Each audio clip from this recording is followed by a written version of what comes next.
Amanda Waller assembles her colorful, superpowered version of the Dirty Dozen to fight a mystical evil when Johnnie Torch reviews Suicide Squad.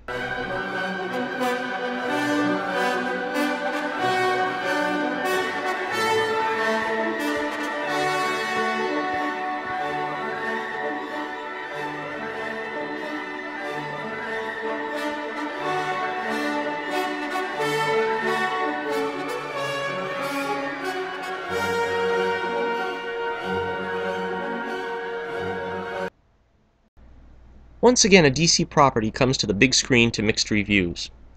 I have to hand it to them, though, by taking a chance so early out the gate in this new DC cinematic universe. A collection of supervillains taking on a supernatural force is hardly a shoo-in at the box office. As others have said, it's like Marvel making Guardians of the Galaxy right after Iron Man and The Incredible Hulk. My biggest problem with the film sorta has to do with that. It felt to me like a film that needed to have come later in the DC cinematic universe. We're basically given a crash course on Joker and Harley in this universe, and particularly how Harley came to be. I would have loved an entire movie alone devoted to that story. But here, it's dealt with in a few quick flashbacks. I just think the film could have been more effective had I already been given a chance to immerse myself with these characters before this film. The relationship between Joker and Harley, for example, is pretty well realized, but I think it's my familiarity with the material that allows me to read between the lines of it. I wish they could have been given an entire movie to flesh it out more before this film. Getting into the characters a bit, let's start with the Joker. Everybody has already taken offense at the tats and the grills, but I'll be honest, I never liked the smeared makeup, greasy hair version of the Dark Knight Joker either, so I'm judging more by the performance than the visual aesthetic. We really don't get enough of this Joker to really get a handle on him.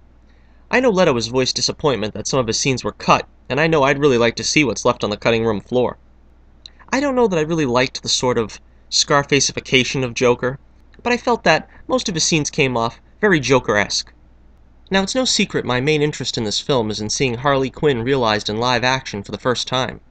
I've been dying to see Harley in a movie since her debut in Batman the Animated Series. Unfortunately, Burton killed Joker off at the very beginning of that franchise, then Nolan decided to pass on her for The Dark Knight. But I finally got my Harley in this film, and Margot Robbie didn't disappoint. She pretty much stole the show. The only thing that disappointed me was that it seemed like all her best scenes were already in the trailers. I'm never usually one to complain about the trailers ruining the experience, but here, I'm not so sure that isn't the case. Margot did a very good approximation of the Harley voice, and her devotion to Mr. J was also very accurate. My only little quibbles with the character is that when the Joker supposedly dies, I wouldn't have expected the animated Harley to take it in stride half as well as she does in this film. Her perfect fantasy near the end didn't really feel genuine either. I wouldn't expect Harley to want the Joker to look or act normal. The humor was very effective. It didn't appear to be overkill either. Rumors had it that reshoots were being done to add more laughs to the film, but it felt pretty evenly balanced in terms of tone. This was the kind of tone I think most people were hoping for in the DC universe. Captain Boomerang was probably the funniest character outright. I pretty much loved everything he did, and I loved that very brief Flash cameo. This was undoubtedly Will Smith's movie, though. I was kinda afraid he'd dominate the film, and I guess he kinda does, but he was extremely enjoyable as Deadshot. He had a quick wit that only Smith can provide, and they gave him the familiar story about his love for his young daughter. I was pleased to see the Cape Crusader got a little scene with him, too. The rest of the squad was also great. I really liked Killer Croc. I thought his makeup was very effective. He didn't get a whole lot to do here, but he had a few big moments. Likewise, Katana. She got a decent amount of her backstory explained. Slipknot, well, who didn't see his early exit coming? El Diablo was one of the few characters I never heard of before this film. He was a very compelling character and got to go out in a blaze of glory, quite literally. Then we come to Amanda Waller. With all due respect to any and all previous actresses, Viola Davis kills it here. Absolutely kills it. This is the Amanda Waller I remember from the Justice League animated series, albeit about 200 pounds lighter. Rick Flag was kinda thought of as a thankless role, presumably that's why Tom Hardy pulled out at the last minute. But Joel Kinnaman does about as good a job as anyone could with the role. As for the villain of the piece, it does indeed turn out to be Enchantress as I expected.